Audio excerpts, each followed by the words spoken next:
Is all information neutral? Imagine two news websites reporting on the same event. One headline says, "Government implements life-changing reform for citizens," while another says, "Government forces new policy on struggling families."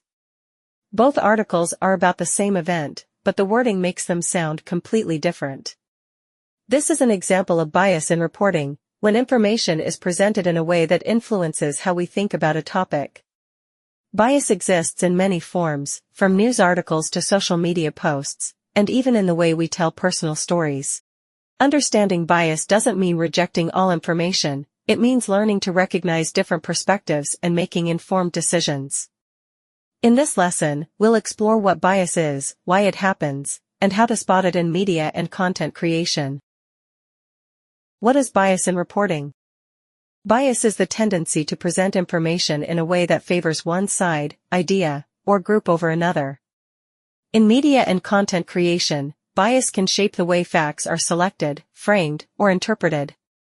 It doesn't always mean that the information is false, it means that the information is presented in a way that pushes a certain perspective. Bias can be intentional or unintentional. Sometimes, media outlets or content creators deliberately frame stories to match their political or ideological views. Other times, bias happens unintentionally, because everyone has personal experiences and beliefs that influence how they interpret events. Types of bias in reporting and content creation. Selection bias, what gets covered. News organizations and content creators choose which stories to report on. If a news outlet mostly reports on positive stories about one political party but only covers scandals about another, it's an example of selection bias. A news site highlights every mistake a certain politician makes but ignores their achievements. Audiences only see one side of the story, leading to an unbalanced view of reality. Framing bias, how a story is told. Framing bias happens when the language, tone, or perspective of a story influences how people perceive it. The same facts can sound completely different depending on how they are framed. Peaceful protesters demand justice, positive framing. Unruly mobs disrupt city streets, negative framing. Both headlines might describe the same event, but the wording shapes how people feel about it. Readers may develop a biased view before even reading the full story. Placement bias, where the story appears. The placement of a news story affects how much importance people give it. If a newspaper puts a celebrity scandal on the front page but hides an important political story deep inside, it's an example of placement bias. A news website places a negative story about a company on the homepage while keeping positive news about the same company on a less visible page. People may believe that one story is more significant than another, even if both are equally important.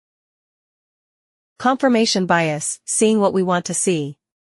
This bias happens on the audience's side. It's when people seek out and believe information that supports their existing opinions while ignoring anything that contradicts them. A person who believes climate change is fake only follows websites that deny it and ignores scientific reports. Confirmation bias keeps people trapped in echo chambers, where they only hear ideas that match their own beliefs. Political and corporate bias, who's funding the news? Some media organizations are owned by political groups or corporations, which can influence how they report stories.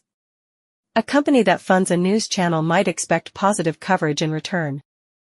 A news website owned by an oil company might downplay climate change concerns.